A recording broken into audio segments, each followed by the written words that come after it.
Hello and अस्सलाम वालेकुम everyone. मैं हूं जाहिदुर रहमान और आप देख रहे हैं अपना यूट्यूब चैनल। ये स्टूडेंट्स, आज की इस वीडियो में हम डिस्कस करेंगे अपनी 12वीं क्लास के फिजिक्स चैप्टर नंबर 14 को।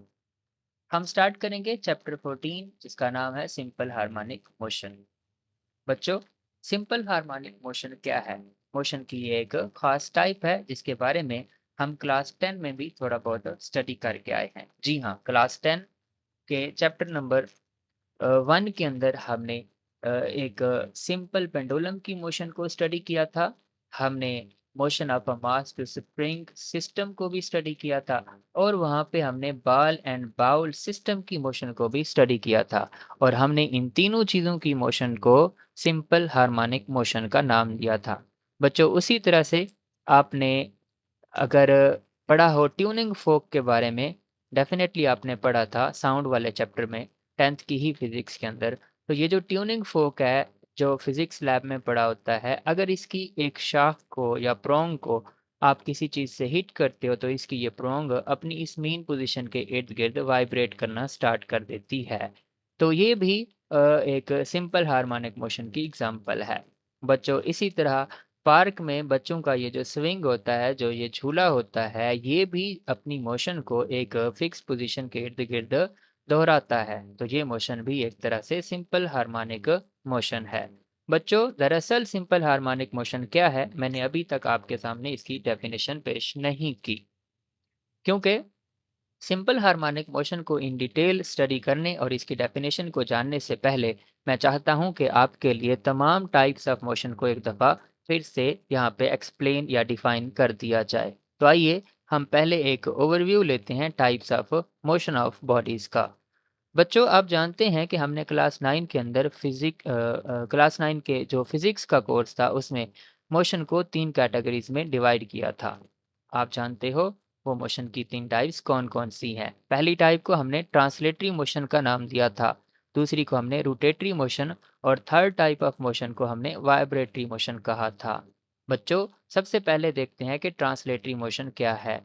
आपने ये पढ़ा था कि जब कोई ऑब्जेक्ट कुछ इस तरह मूव करे कि उसका हर पार्टिकल एक ही डायरेक्शन में, एक ही लाइन में, एक ही जैसी स्पीड से मूव करता रहेगा, तो इस मोशन को हम ट्रांसलेटरी मोशन कहेंगे। जैसा कि ये रेलगाड़ी की मोशन है। ये रेलगाड़ी का आप देख सकते हैं फ्रंट पे इंजन होता है और इंजन के पीछे इसके मुख्तलिफ ये जो डब्बे होते हैं, ये होते हैं। जिस तरफ ये इंजन मूव करेगा, उसी तरफ उसके पीछे वाले डब्बे भी उसको फॉलो करते हुए उसी की डायरेक्शन में मूव करते रहेंगे। तो बच्चों, इस तरह से ये जो मोशन होगी, एक ही डायरेक्शन में, एक ही लाइन में, ये क्या कहलाएगी? ट्रांसलेटरी मोशन कहलाएगी। आप पढ़ सकते हैं कि if the motion of a body is such that every particle of the body moves uniformly in the same direction, then it is called as translatory motion. For example, the motion of a train or the motion of car is translatory motion. बच्चों, इस translatory motion को हम further 3 हिस्सों में या 3 types में divide करते हैं। सबसे पहली जो ट्रांसलेटरी मोशन की टाइप है उसका नाम हम रखते हैं लीनियर मोशन। बच्चों, अगर कोई ऑब्जेक्ट इस तरह से ट्रांसलेटरी मोशन परफॉर्म कर रहा है कि वो एक ही लाइन में मूव करता है और मूव करते हुए अपनी डायरेक्शन ऑफ मोशन चेंज नहीं करता, सीधा अगर वो जा रहा है तो इसी डायरेक्शन में क्या करता रहे? चलता रहे, तो हम कहेंगे कि ये एक ही लाइन में मूव किया जा रहा है। अब इस तरह की ये जो ट्रांसलेटरी इसकी मोशन होगी उसे हम लीनियर मोशन बोलेंगे। If the body moves along a straight line, it is called linear motion. For example, a freely falling body is the example of linear motion. मिसाल के तौर पे जब आप किसी बॉल को ऊपर जब फेंकते हो तो मैक्सिमम हाइट पे पहुंचने के बाद बॉल वर्टिकली डाउनवर्ड गिर रही होती है और ज़मीन तक आते हुए उसकी डायरेक्शन ऑफ मोशन चेंज नहीं होती, वो एक ही लाइन में मूव करते हुए ज़मीन तक पहुंचेगी। तो इस तरह वर्टिकली डाउनवर्ड जो मोशन है इस बॉल के गिरने की, वो लीनियर मोशन कहलाएगी। बच्चों, ट्रांसलेटरी मोशन की दूसरी टाइप का नाम है रैंडम मोशन। मिसाल के तौर पे आपने देखा होगा जब हनी बी मूव कर रही होती है, उड़ रही होती है, तो एकदम वो अपनी डायरेक्शन ऑफ मोशन को बदल देती है और फिर अगले ही लम्हे उसकी डायरेक्शन ऑफ मोशन क्या हो जाएगी? फिर से चेंज हो जाएगी। इस तरह की इस इर्रेगुलर सी मोशन को हम रैंडम मोशन कहते हैं। So, if the body moves along an irregular path, the motion is called a random motion. For example, the motion of a honey bee you can see in this picture. अब इसकी motion को अगर आप trap करो तो ये देखें, आप इसकी मोशन को देख सकते हैं कि बार-बार ये अपनी डायरेक्शन क्या करती है, चेंज करती है। बच्चों, third type of translatory motion को हम बोलते हैं सर्कुलर मोशन। अगर वही पार्टिकल जो पहले मूव कर रहा था, अगर वो एक सर्कुलर ट्रैक को फॉलो करना स्टार्ट कर दे, एक सर्कुलर पाथ के अंदर मूव करना शुरू कर दे, तो उसकी मोशन सर्कुलर मोशन कहलाएगी। The motion of a body along a circle is called circular motion. मिसाल के तौर पे अगर आप एक बाल को एक डोरी के साथ बांध के उसे अगर आप हॉरिजेंटल या वर्टिकल सर्कल में घुमाएंगे तो उस बाल की मोशन क्या कहलाएगी? सर्कुलर मोशन कहलाएगी। So if a ball tied to one end of a string is whirled, it moves along a circle.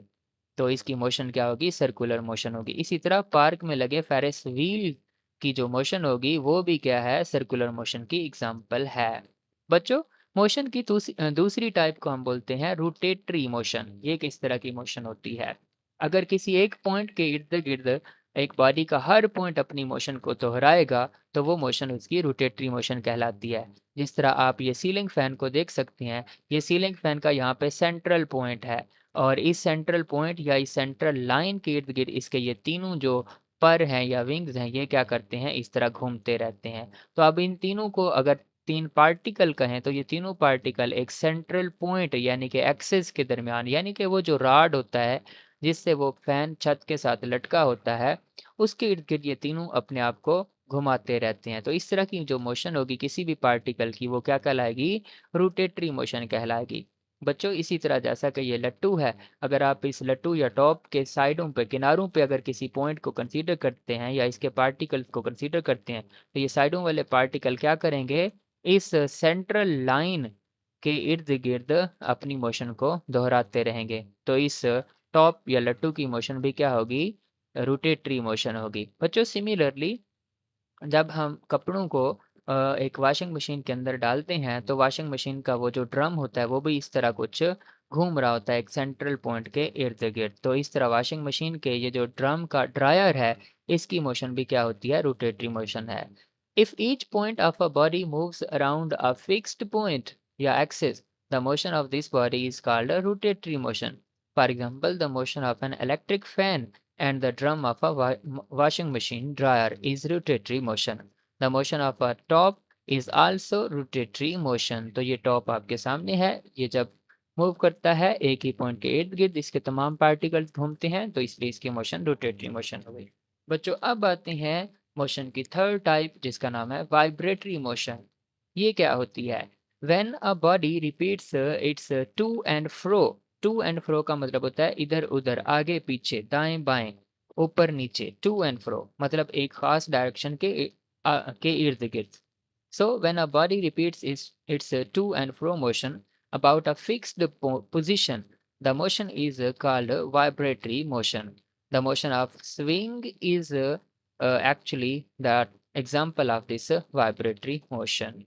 इसी तरह हम सिंपल पेंडुलम की मोशन को भी और मास टू स्प्रिंग सिस्टम को भी, चाहे वो वर्टिकली रखा हो चाहे वो हॉरिजेंटली रखा हो, इनकी मोशन जो होगी वाइब्रेटरी मोशन होगी, क्योंकि इसमें जो बॉब होती है सिंपल पेंडुलम की वो भी एक फिक्स्ड पोजीशन ए के इर्द गिर्द अपनी मोशन को बार बार क्या करती है?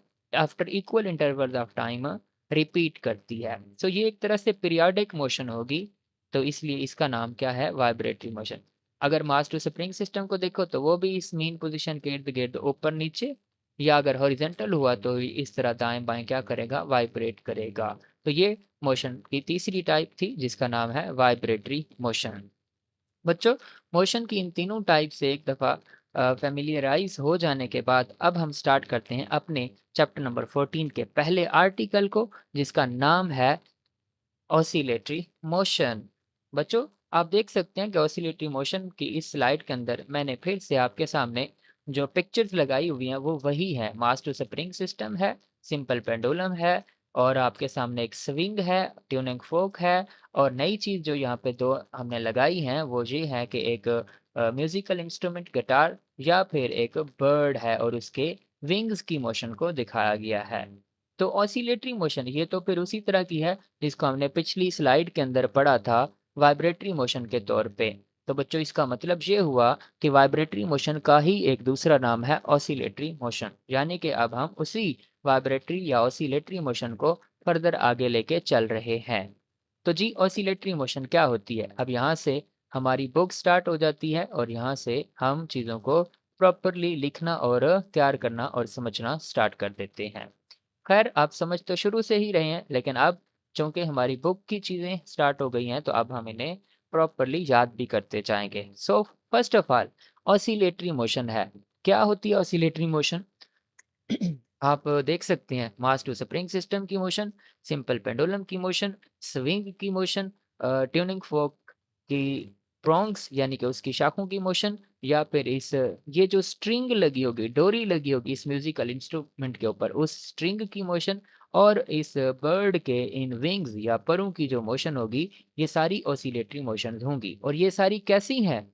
ये ऐसी मोशंस हैं जिनमें पार्टिकल जो जो चीज़ मोशन परफॉर्म कर रही है वो एक सेंट्रल पॉइंट के इर्द गिर्द अपनी मोशन को क्या करेगी, परफॉर्म करेगी। सो हम क्या कह सकते हैं कि ऑसिलेटरी मोशन क्या होगी?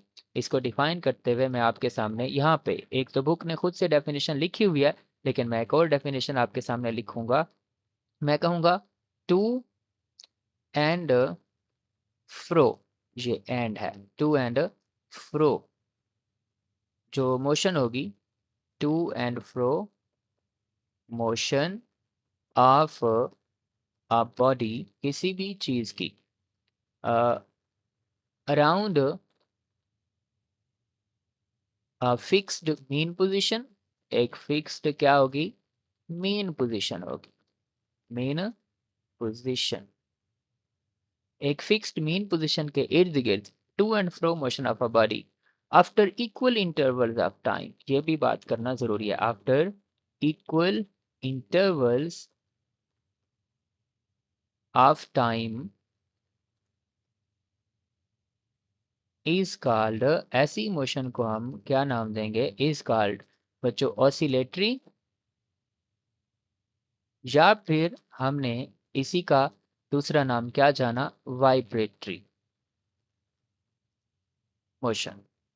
तो अब आपके दिमाग में क्वेश्चन आ रहा होगा कि हमारे चैप्टर का नाम तो था सिंपल हार्मोनिक मोशन, तो फिर हम ऑसिलेटरी मोशन को क्यों पढ़ रहे हैं? बच्चों आपको ये भी आइडिया हो गया होगा कि ये जो सिंपल हार्मोनिक मोशन है जिसे हमने इस चैप्टर में थ्रू आउट स्टडी करना है, ये क्या होगी, it is the type of, ये किसकी टाइप है जी, it is the type of this oscillatory motion actually.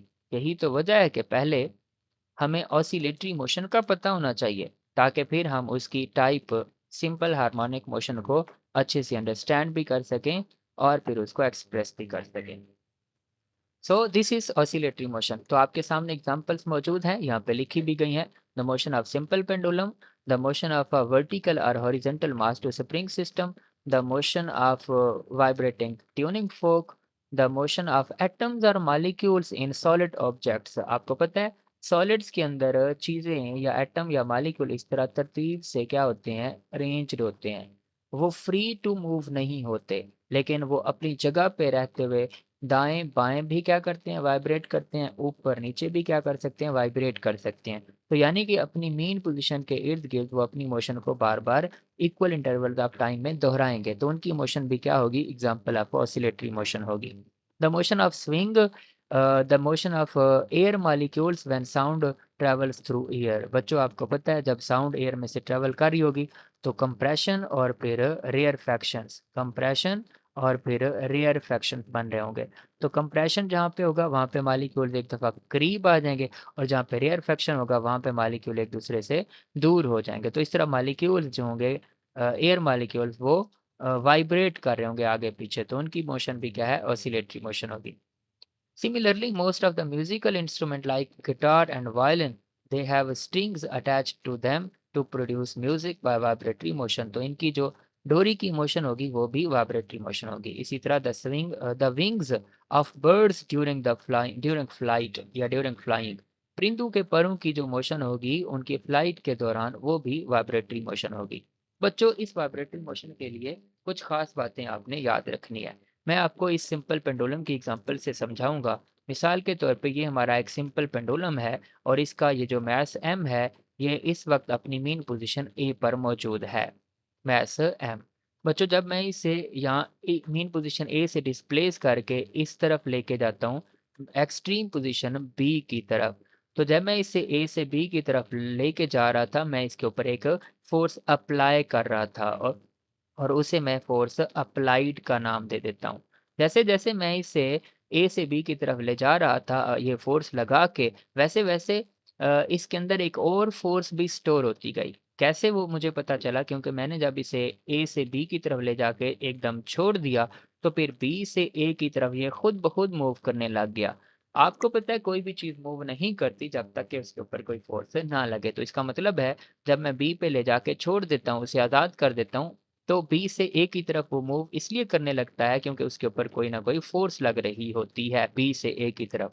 बच्चों उस फ़ोर्स को हम रीस्टोरिंग फ़ोर्स का नाम देते हैं। तो ये जो वो कितनी ज़्यादा होगी या वो कितनी फ़ोर्स इसके अंदर स्टोर हुई होगी जिसे हम रीस्टोरिंग फ़ोर्स कहेंगे। बच्चों जितनी मैंने फ़ोर्स अप्लाई की होगी उसी तरह की उतनी ही फ़ोर्स जिसे हम रीस्टोरिंग फ़ोर्स कहेंगे वो इसके अंदर क्या हो जाएगी, स्टोर हो जाएगी और उसका काम क्या होगा? उसका काम होगा बॉडी को अपनी एक्सट्रीम पोजीशन से वापस उसकी मीन पोजीशन के ऊपर लाना।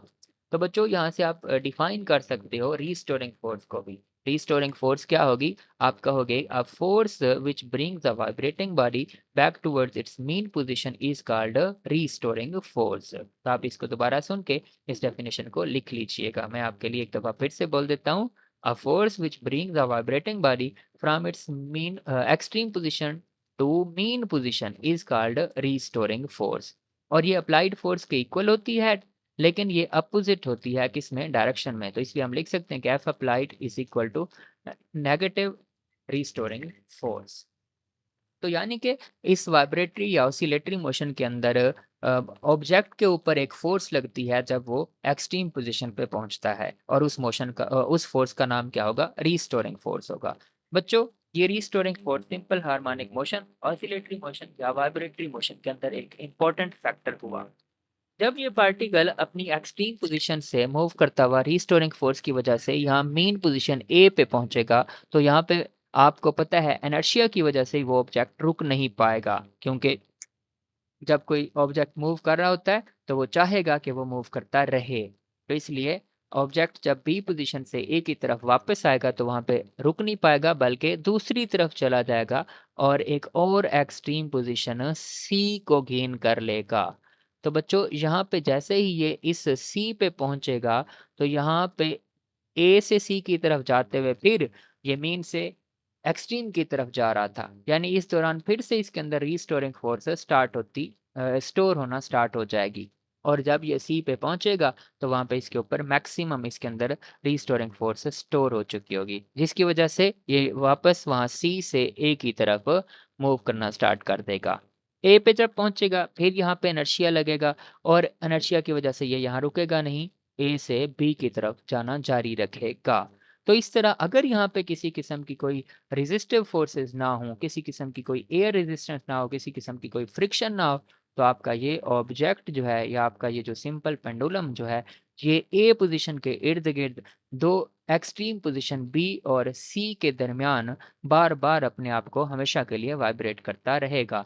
इस दौरान इसकी एनर्जी भी एक जैसी रहेगी, इसकी एनर्जी का लॉस नहीं होगा, बशर्ते कि यहाँ पे किसी किस्म की कोई रेजिस्टेंस, कोई फ्रिक्शन ना हो। लेकिन ऐसा आइडियल केसेस में होगा, जो कि हम फिजिकल केसेस में इसको नहीं करवा सकते। यानी कि हमारा मास टू स्प्रिंग सिस्टम एक वक्त के बाद ऑसिलेट करते करते आहिस्ता आहिस्ता रुक भी जाएगा। बच्चों आगे चलते हैं। हम ये जो ऑसिलेटरी मोशन हमने पढ़ी, मैंने आपके सामने एक सिंपल पेंडुलम की मोशन का एक खाका सा भी बनाया कि वो किस तरह पोजीशन ए से बी की तरफ ले जाया गया अप्लाइड फोर्स लगा के, फिर बी के ऊपर उसके ऊपर एक रिस्टोरिंग फोर्स लगी जिसकी वजह से ए की तरफ आया और ए पे इनर्शिया था जिसकी वजह से वो सी की तरफ चला गया। सी पे फिर रिस्टोरिंग फोर्स थी तो सी से वो वापस ए की तरफ आया। इस तरह अगर किसी किस्म की कोई फ्रिक्शन वगैरह ना हो तो वो ए के इर्द-गिर्द अपनी मोशन को बार-बार दोहराता रहेगा। बच्चों यहाँ से एक चीज़ आपने देखी कि ऑब्जेक्ट किस तरह एक मीन पोजीशन ए के इर्द गिर्द अपना एक चक्कर मुकम्मल कर लेता है। तो ये चक्कर मुकम्मल हुआ होगा, इस चक्कर को मुकम्मल होने के लिए कुछ टाइम भी लगा होगा। और बच्चों इस चक्कर के लिए या इस चक्कर के होते हुए इस ए से सी की तरफ और ए से बी की तरफ का जो फासला होगा वो एक जैसा होगा, और ये मैक्सिमम जो फासला होगा उसे हम एक्स नॉट बोलेंगे। इसी तरह 1 सेकंड अगर हमारा टाइम हो तो हम देखेंगे कि ये 1 सेकंड के अंदर कितने चक्कर अपने मुकम्मल कर लेता है वगैरह वगैरह। तो आइए इन मुख्तलिफ टर्म्स को हम पहले स्टडी कर लेते हैं। सो हमारी नेक्स्ट हेडिंग जो होगी इस आर्टिकल में वो क्या रहेगी? Terms related to oscillatory motion. सबसे पहली टर्म है वाइब्रेशन। बच्चों अगर आपका ये वही सिंपल पेंडुलम है, ये वाला, और मैंने इसे यहाँ मेन पोजीशन, अब मैं मेन पोजीशन को ओ का नाम दे दूं अगर फॉर एग्जांपल, तो मैंने ओ से इसे किस तरफ डिस्प्लेस कर दिया? मैं इसे ओ से इस तरफ एक्सट्रीम पोजीशन ए की तरफ ले आया।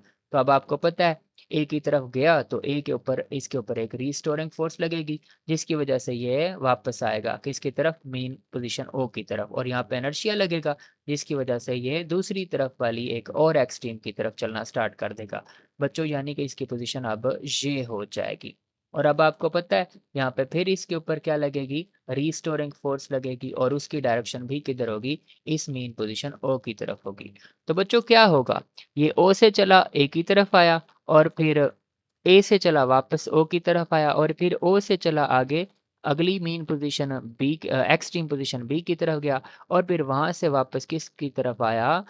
मेन पोजीशन ओ की तरफ आया। तो एक तरह से इसने जहाँ से अपनी जर्नी स्टार्ट की थी वहीं पे आके अपना जर्नी क्या किया है? रोक दिया है, कंप्लीट कर दिया है, यानी कि इसने एक चक्कर मुकम्मल किया है। बच्चों इसी एक चक्कर को तो इसकी वाइब्रेशन कहते हैं या फिर ऑसिलेशन भी कहते हैं।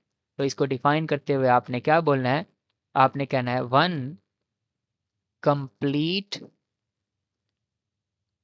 One complete round trip. Round गोल गोल, ट्रिप मतलब सफर या चक्कर। One complete round trip of a vibrating body, of a vibrating body around its mean position. वो जो इसकी मेन पोजीशन है कौन सी? ओ। उसके इर्द गिर्द इसका जो एक चक्कर लगता है वो इसकी क्या कहलाता है? इज कॉल्ड, वो इसकी एक वाइब्रेशन कहलाएगा, इज कॉल्ड वन वाइब्रेशन कह लेंगे, या उसे हम ऑसिलेशन भी कह लेंगे। वन वाइब्रेशन और ऑसिलेशन। अगर इसी तरह ये एक और चक्कर मुकम्मल कर लेगा तो इसकी दो ऑसिलेशन या दो क्या हो जाएंगी? वाइब्रेशंस कंप्लीट हो जाएंगी। जी। तो बच्चों इसके बाद है इंस्टेंटेनियस डिस्प्लेसमेंट, और उसे हम एक्स से रिप्रेजेंट करते हैं। देखो ये मेन पोजीशन ओ से एक्सट्रीम पोजीशन ए तक का जो मैक्सिमम फासला है, और ओ से इस बी पोजीशन की तरफ भी मैक्सिमम फासला है। दोनों तरफ ये फासले होंगे इक्वल, यानी कि जितना ए की तरफ दूर जा सकता है उतना ही बी की तरफ दूर जा सकता है। ये तो मैक्सिमम फासला होगा, उसे हम एम्पलीट्यूड कहेंगे और वो हम बाद में पढ़ते हैं। लेकिन बच्चों ड्यूरिंग इट्स वाइब्रेशन किसी भी लम्हे ये पार्टिकल या ये जो मास है वो इस सेंट्रल पोजीशन ओ से कितना दूर हो सकता है? किसी भी लम्हे। तो किसी भी लम्हे अगर कहें तो वो हर लम्हे मैक्सिमम दूर तो नहीं होगा, तो वो कभी कभी कभी कभार ओ के करीब होगा, कभी कभार मेन पोजीशन ओ से दूर होगा, कभी इन बिटवीन ओ एंड ए या ओ एंड बी होगा। तो उस वक्त जो उसका फासला होगा उसी वक्त वो उसका क्या कहलाएगा? इंस्टेंटेनियस डिस्प्लेसमेंट कहलाएगा। तो बच्चों कैसे डिफाइन करेंगे इंस्टेंटेनियस डिस्प्लेसमेंट को? हम कहेंगे the displacement displacement of vibrating body, of vibrating body, vibrate करते बॉडी का displacement, vibrating body from it's mean position. वो वाइब्रेट करती हुई बॉडी है तो जाहिर सी बात है वो किसी मेन पोजीशन के इर्द गिर्द वाइब्रेट कर रही होगी। तो हम इसलिए कह रहे हैं the displacement of vibrating body from it's mean position at any instant of time. ये बात ज़रूरी है, एट एनी इंस्टेंट, किसी भी लम्हे अगर आप देखोगे तो वो उसका क्या कहलाएगा? Is called it's instantaneous displacement. It's a instantaneous displacement. और इसे हम किस चीज़ से रिप्रेजेंट करते हैं बच्चों? इसे हम एक्स नॉट से रिप्रेजेंट करते हैं, सॉरी एक्स से ही रिप्रेजेंट करते हैं। अब ये देखो, ये किस्म का डिस्प्लेसमेंट है, तो आप बखूबी लिख सकते हो कि इसका जो यूनिट होगा वो क्या होगा? Its unit is metre. इसका यूनिट मीटर होगा। तो बच्चों अगर यूनिट मीटर है तो फिर इस एक्स की डायमेंशन क्या होगी? मीटर वाली डायमेंशन यानी कि एल होगी। ये ऑब्जेक्टिव वगैरह के लिए। बच्चों अब बात करते हैं एम्पलीट्यूड की। What is this amplitude? बच्चों अगर वो जो ऑब्जेक्ट वाइब्रेट कर रहा है उसका मीन पोजीशन से फासला या डिस्प्लेसमेंट मैक्सिमम हो जाता है, तो इस मैक्सिमम डिस्प्लेसमेंट को उसका एम्पलीट्यूड बोलते हैं। तो हम डिफाइन करते हुए बोलेंगे maximum displacement of vibrating body, वही ऑफ वाइब्रेटिंग बॉडी। अच्छा, कहाँ से ये maximum displacement? From its mean position, from its mean position, mean position. अच्छा, ये जो फासला होगा ना या डिस्प्लेसमेंट जो मैक्सिमम ले रहे हैं वो किसी भी साइड पे ले सकते हैं। ओ से ए की तरफ वाला मैक्सिमम फासला या ओ से बी दूसरी साइड वाली एक्सट्रीम पोजीशन की तरफ वाला फासला। ये दोनों फासले क्या कहलाएंगे? इसका एम्पलीट्यूड कहलाएंगे। ओ से ए भी एम्पलीट्यूड कहलाएगा, ओ से बी तक का डिस्प्लेसमेंट भी क्या कहलाएगा? Amplitude. So that is why maximum displacement of vibrating body from its mean position on either sides, यूं कह सकते हैं ऑन आइदर साइड्स, किसी भी तरफ वाला जो मैक्सिमम डिस्प्लेसमेंट होगा इज कॉल्ड, उसे हम इसका क्या नाम देते हैं? Is called it's amplitude. और इस एम्पलीट्यूड को हम किस चीज से रिप्रेजेंट करते हैं बच्चों? इसे हम एक्स नॉट से रिप्रेजेंट करते हैं। अब ये भी डिस्प्लेसमेंट है, इसका यूनिट भी मीटर होगा और इसकी डायमेंशन भी क्या होगी? यही एल ही होगी। बच्चों एक चीज आप याद रखें, अगर कोई सिस्टम ज्यादा वाइब्रेट कर रहा है यानी कि उसका जो वाइब्रेटिंग बॉडी है वो मेन पोजीशन से ज्यादा दूर तक जा रहा है, तो इसका मतलब है उस सिस्टम के पास एनर्जी ज्यादा है। तो इस चैप्टर के अंदर आखिर पे तकरीबन जाके हम एक आर्टिकल पढ़ेंगे जिसमें हम एक फार्मूला डिराइव करेंगे कि टोटल एनर्जी जो होगी किसी भी वाइब्रेट करते ऑब्जेक्ट की या किसी भी ऐसे ऑब्जेक्ट की जो सिंपल हार्मोनिक मोशन परफॉर्म कर रहा है, उसकी जो टोटल एनर्जी होगी वो डायरेक्टली प्रोपोर्शनल होगी ये जो एम्पलीट्यूड है एक्स नॉट इसके स्केयर के। तो खैर ये तो एक बात है जिसको हम आगे चल के स्टडी करेंगे, लेकिन फिलहाल मैंने वैसे बता दिया, आपको जानना ज़रूरी है कि अगर सिस्टम के पास एनर्जी ज़्यादा होगी तो उसकी वाइब्रेशन का एम्पलीट्यूड भी क्या होगा? ज़्यादा। मिसाल के तौर पर ये सिंपल पेंडुलम है, इसके पास ज़्यादा एनर्जी होगी तो ये मेन पोजीशन से ज़्यादा दूर जा सकेगा, ठीक है। और अगर इसके पास कम एनर्जी होगी फॉर एग्जांपल, तो इसका ये एम्पलीट्यूड भी क्या होगा? कम होगा, ये ज़्यादा दूर नहीं जा सकेगा। ये यहाँ पे दोनों तरफ इसका एम्पलीट्यूड क्या होगा? कम रहेगा। सो यहाँ पे एक्स नॉट पहले केस में ज़्यादा होगा यानी कि एनर्जी ज़्यादा होगी तो वो वाइब्रेट भी विगोरसली करेगा। और यहाँ पे अगर एक्स नॉट की वैल्यू कम है तो मतलब एनर्जी भी आपके पास क्या है? इस सिस्टम के पास एनर्जी भी क्या है? लो है। और अगर एक्स नॉट ज़्यादा है तो मतलब इस सिस्टम के पास जो अब वाइब्रेट कर रहा है इसकी एनर्जी क्या होगी? हाई होगी, लार्जर एनर्जी होगी। सो ये चीज़ तो हम आगे चल के देखेंगे। बच्चों नेक्स्ट टर्म जो है इससे रिलेटेड वो है टाइम पीरियड। बच्चों उस सिंपल पेंडुलम को या किसी भी वाइब्रेट करते ऑब्जेक्ट को अपनी एक वाइब्रेशन या एक ऑसिलेशन को मुकम्मल करने के लिए जितना टाइम लगेगा वो उसका टाइम पीरियड कहलाएगा। सो हम क्या लिखेंगे? टाइम रिक्वायर्ड या टेकन बाय वाइब्रेटिंग बॉडी या oscillating body to complete, finish करने के लिए, कंप्लीट करने के लिए, मुकम्मल करने के लिए it's one vibration, one vibration या ऑसिलेशन भी कह सकते हैं, इज कॉल्ड, वो इसका क्या कहलाता है जी? Is called its time period, वो इसका टाइम पीरियड कहलाएगा।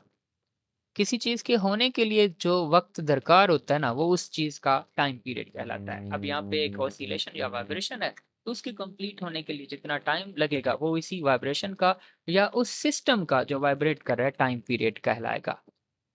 बच्चों इस टाइम पीरियड को हम टी से रिप्रेजेंट करते हैं, कैपिटल टी से, और इसका यूनिट जो होगा वही टाइम वाला यूनिट होगा, यानी कि सेकेंड। तो हम लिख सकते हैं कि it's S I unit is second, और सेकेंड को हम स्मॉल एस से रिप्रेजेंट करते हैं।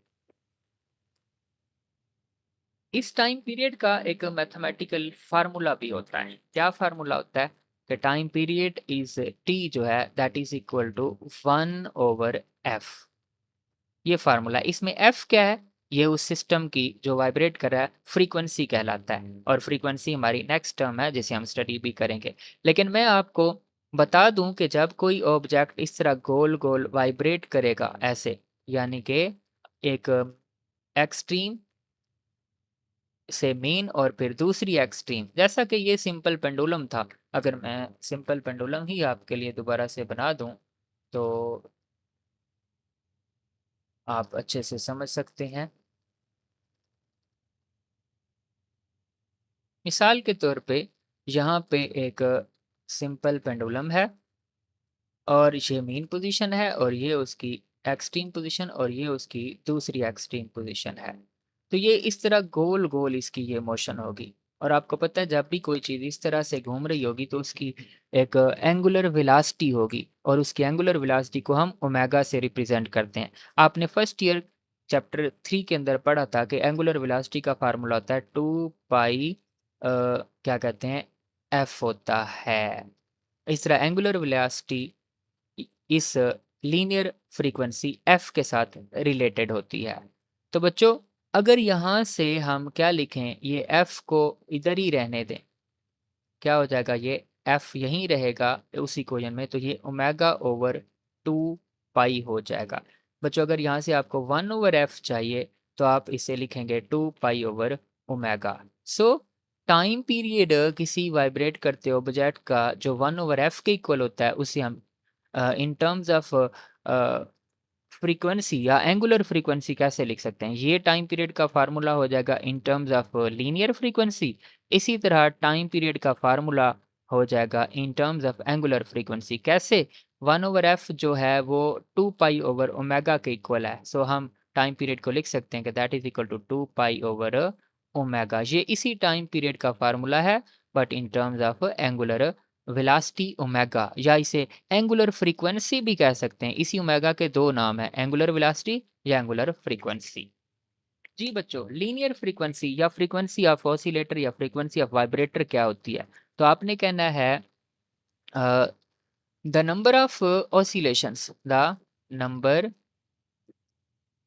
ऑफ ऑसिलेशन या वाइब्रेशन भी कह सकते हैं, वाइब्रेशंस, जिसे हम एन से, तादाद को एन से अगर रिप्रेजेंट करें तो ये जो तादाद है वाइब्रेशंस की, the number of vibrations n of a system या of a body, of a body जो कि कंप्लीट हुई हैं, कंप्लीटेड इन यूनिट टाइम, कितने वक्त में, in unit time. Unit time से मुराद 1 सेकेंड होता है बच्चों, इन यूनिट टाइम उसे टी कह दें। सो ये जो वाइब्रेशंस की तादाद होगी इज कॉल्ड, उसे हम उस बॉडी की क्या कहेंगे, इट्स फ्रीक्वेंसी बोलेंगे। और ये जो फ्रीक्वेंसी होती है किसी वाइब्रेटिंग बॉडी की, इसका जो यूनिट होता है बच्चों वो क्या होता है, इट्स यूनिट इज हर्ट्स। हम इसे HERTZ, ये इसके स्पेलिंग है, और हर्ट्स को सिंबॉलिकली कैपिटल HZ इस तरह रिप्रेजेंट करते हैं। विच इज, जो कि क्या होता है, विच इज सेकंड इनवर्स होता है। दरअसल आप देखें वो फ्रीक्वेंसी ऊपर वाले फार्मूला से ही हम फ्रीक्वेंसी को अगर निकालना चाहें तो वो हो जाएगा 1 टाइम पीरियड टी के इक्वल। तो बच्चों यहाँ से अगर इसके यूनिट को देखो तो ऊपर 1 है, उसका यूनिट क्या होता है, ये 1 कांस्टेंट है, नीचे टाइम है, तो यूनिट क्या हो जाएगा, सेकंड इनवर्स, या क्या हो जाएगा, हर्ट्स हो जाएगा। बच्चों ये तो तब होगा, ये वाला फार्मूला के frequency f is equal to 1/कैपिटल टी, जब एक चक्कर को मुकम्मल होने के लिए टाइम भी 1 सेकंड ही लगे। लेकिन अगर एक चक्कर को मुकम्मल करने के लिए किसी सिस्टम के लिए कोई और टाइम लगता है, तो फिर या फिर 1 सेकंड के अंदर उसकी जो वाइब्रेशन की तादाद है वो ज़्यादा हो जाती है, तो फिर ये फ्रीक्वेंसी के फ़ॉर्मूला को हम कुछ यूँ लिखेंगे कि N/T लिखेंगे कि any number of vibration completed in time T।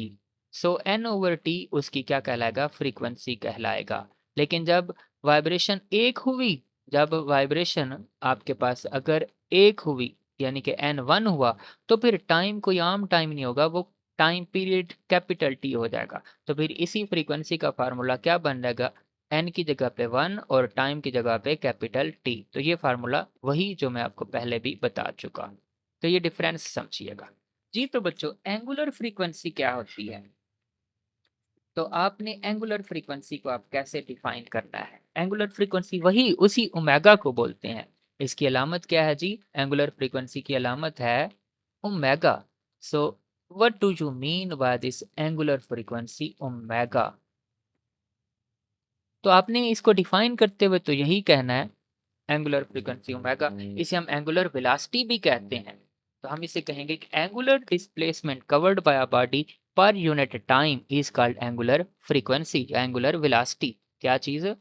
Angular displacement covered by a body in unit time कह लो, इन इन पर यूनिट टाइम कह लो या फिर इन यूनिट टाइम भी कह लो, एक ही बात है। तो ये जो angular displacement per unit time cover होगा इज कॉल्ड, वो उस बॉडी का जो मूव कर रही है is called it's angular frequency. Angular frequency भी बच्चों कह सकते हैं, इसे एंगुलर वेलोसिटी भी कह सकते हैं। ये सेम बात है, एक ही बात है, और इसे हम ओमेगा से रिप्रेजेंट करते हैं। बच्चों हम इसके मैथमेटिकल फार्मूला की तरफ अगर जाएं तो हम कैसे डिराइव कर सकते हैं? जिस तरह आप जानते हो कि ये एस जो होता है लीनियर डिस्प्लेसमेंट, वो किसके इक्वल होता है? R theta. ये फार्मूला आपने मैथमेटिक्स में भी पढ़ा हुआ है, फिजिक्स में भी पढ़ा हुआ है। अगर इसी एस को क्या कहते हैं, यहाँ से हम अगर थीटा को निकालें तो थीटा किसके इक्वल हो जाएगा? एंगल है जो, वो हो जाएगा S/R के। बच्चों अगर थीटा यानी कि एंगुलर डिस्प्लेसमेंट जो है वो पूरा एक चक्कर हो जाए, पूरा एक चक्कर मुकम्मल हो जाए, तो फिर क्या लिखा जाएगा? और उसके लिए टाइम कितना होगा? एक और फार्मूला भी आपके लिए यहाँ पे लिख दूं कि आपको पता है एस इक्वल किसके होता है? वी टी के इक्वल होता है। और यहाँ से अगर आप टाइम निकालोगे तो टाइम किसके इक्वल हो जाएगा? S/V के इक्वल हो जाएगा। ये तो था लीनियर मोशन के लिए टाइम, डिस्प्लेसमेंट और स्पीड या वेलोसिटी का फार्मूला। यही फार्मूला एंगुलर मोशन के लिए क्या हो जाएगा? एंगुलर मोशन में यही टाइम टी जो है वो किसके इक्वल हो जाएगा? ये जो डिस्प्लेसमेंट है वो एंगुलर डिस्प्लेसमेंट हो जाएगा और नीचे जो वेलोसिटी है वो एंगुलर वेलोसिटी हो जाएगी। तो यहाँ से बच्चों आप ओमेगा का फार्मूला ले सकते हो। कैसे? ओमेगा आपका किसके इक्वल हो जाएगा? थीटा ओवर टाइम टी के इक्वल हो जाएगा। तो बच्चों अगर आप रेवोल्यूशन या चक्कर मुकम्मल करते हो यानी कि एक वाइब्रेशन मुकम्मल करते हो, तो आप क्या लिखोगे? फॉर वन कंप्लीट वाइब्रेशन, एक वाइब्रेशन जो कि कंप्लीट हो गई है, वन कंप्लीट वाइब्रेशन, उसके लिए जो एंगल होगा वो कितना होगा? आपको पता है एक वाइब्रेशन के लिए एंगल होता है 2 पाई रेडियन, और उसके लिए टाइम फिर कितना लगेगा? बच्चों टाइम फिर आम नहीं, टाइम टाइम पीरियड होगा क्योंकि वाइब्रेशन मुकम्मल हो गई है। तो फिर एंगुलर वेलोसिटी या angular frequency omega is equal to, ये क्या हो जाएगी? थीटा। थीटा कितना हो गया? 2 पाई, और नीचे टाइम कितना हो गया? कैपिटल टी हो गया। तो बच्चों इस तरह से ये फार्मूला आ गया ओमेगा का किसके equal? 2 pi over time T. यहाँ से टाइम का फार्मूला निकालेंगे तो वो हो जाएगा 2 पाई ओवर ओमेगा, जो हमने पहले भी पढ़ा हुआ है। यहीं से हम ओमेगा का एक और formula in terms of linear velocity भी क्या कर सकते हैं, लीनियर फ्रीक्वेंसी भी डिड्यूस कर सकते हैं। कैसे? ये 2 पाई वैसे मल्टीप्लाई ये 1 ओवर कैपिटल टी हो जाएगा। और अब आपको पता है 1 ओवर टी फ्रीक्वेंसी होता है, तो ओमेगा या एंगुलर फ्रीक्वेंसी हो जाएगी 2 पाई एफ। तो बच्चों ये सारी कन्वर्जन्स करना आपको क्या होना चाहिए? आना चाहिए। सारी चीज़ें आपके लिए कंसेप्चुअल हैं, समझ होनी चाहिए इन सब की।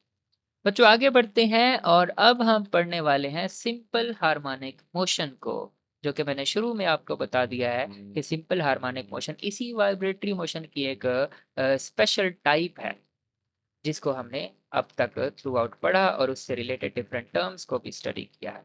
बच्चों आज हम सिंपल हार्मोनिक मोशन की जस्ट डेफिनेशन और उसकी कंडीशंस को स्टडी करेंगे कि सिंपल हार्मोनिक मोशन कोई ऑब्जेक्ट कब और कैसे परफॉर्म कर सकता है। लेकिन सबसे पहले मैं आपको इसकी क्या दूंगा?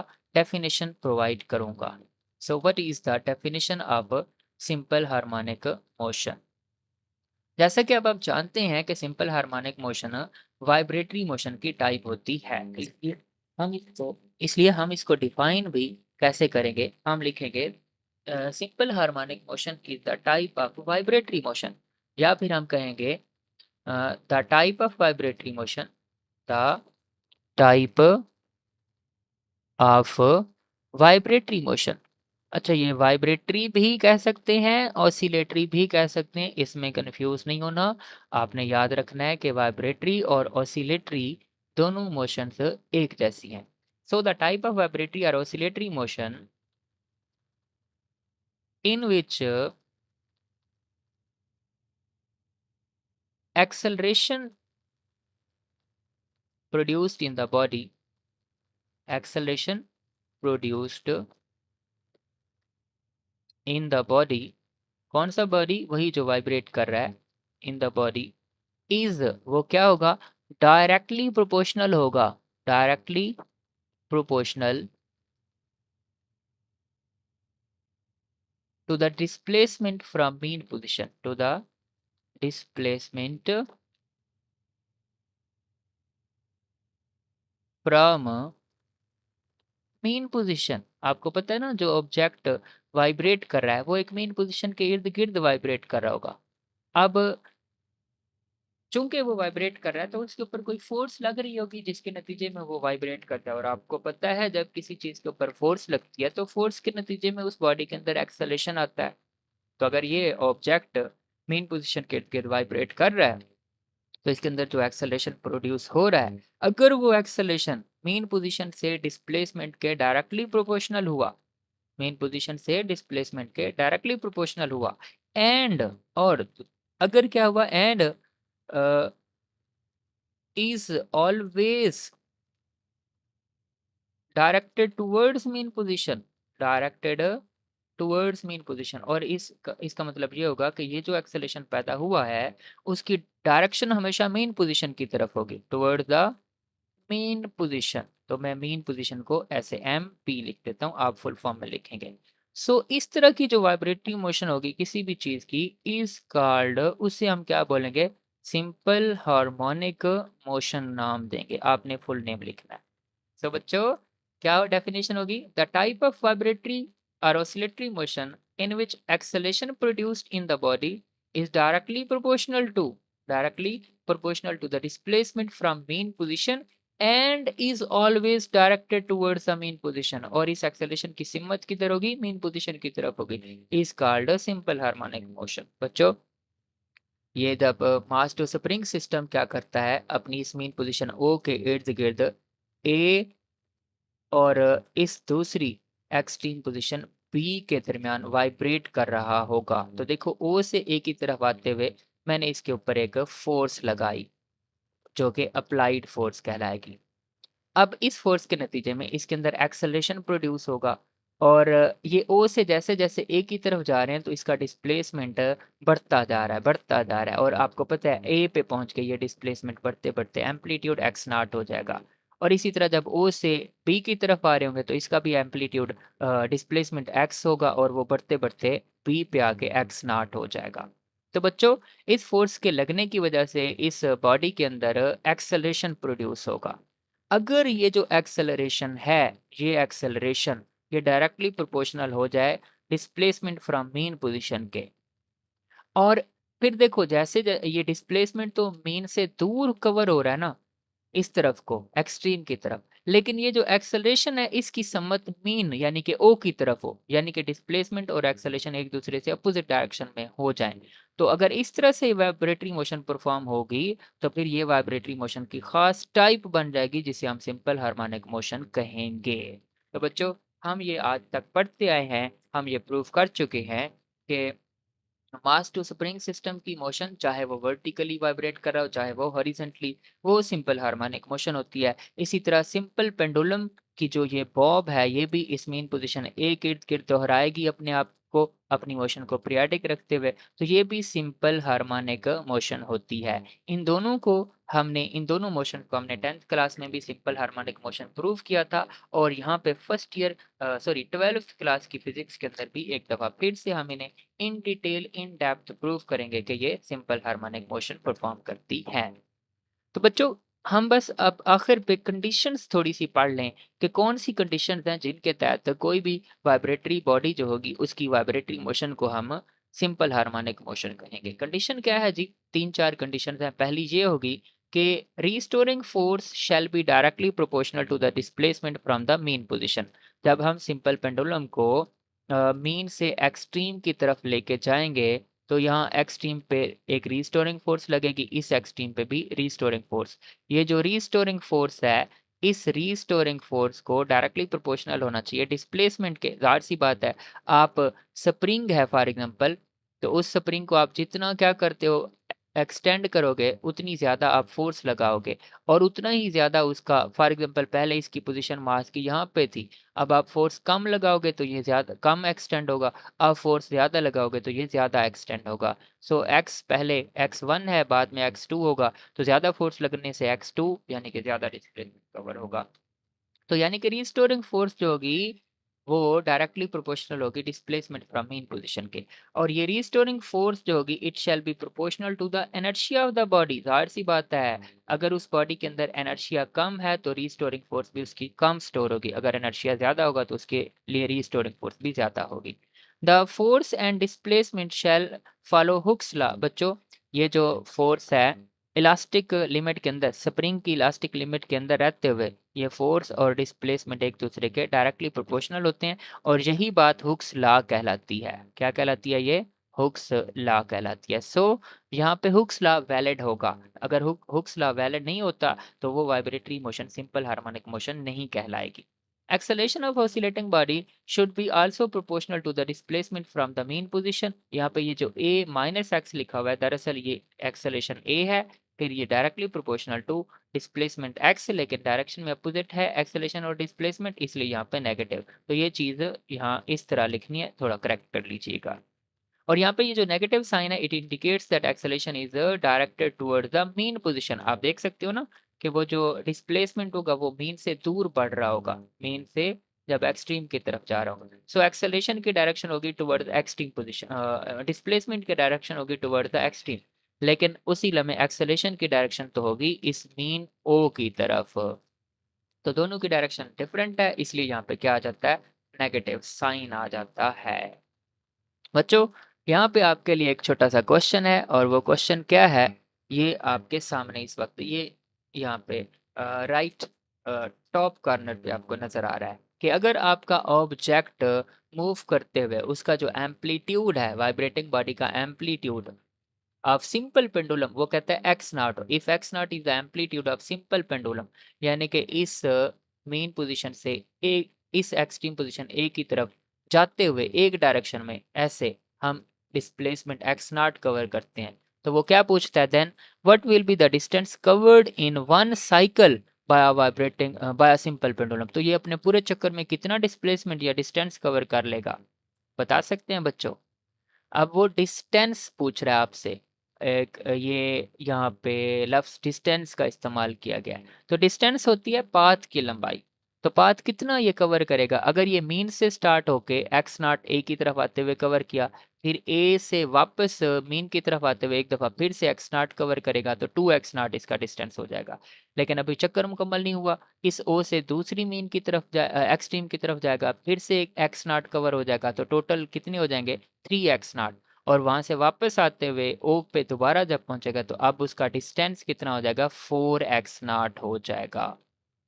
बच्चों अगर वो यहाँ पे डिस्टेंस की जगह पे आपके लिए लफ्ज़ यहाँ पे लिख देता डिस्प्लेसमेंट, तो क्या डिस्प्लेसमेंट भी 4x नॉट होता?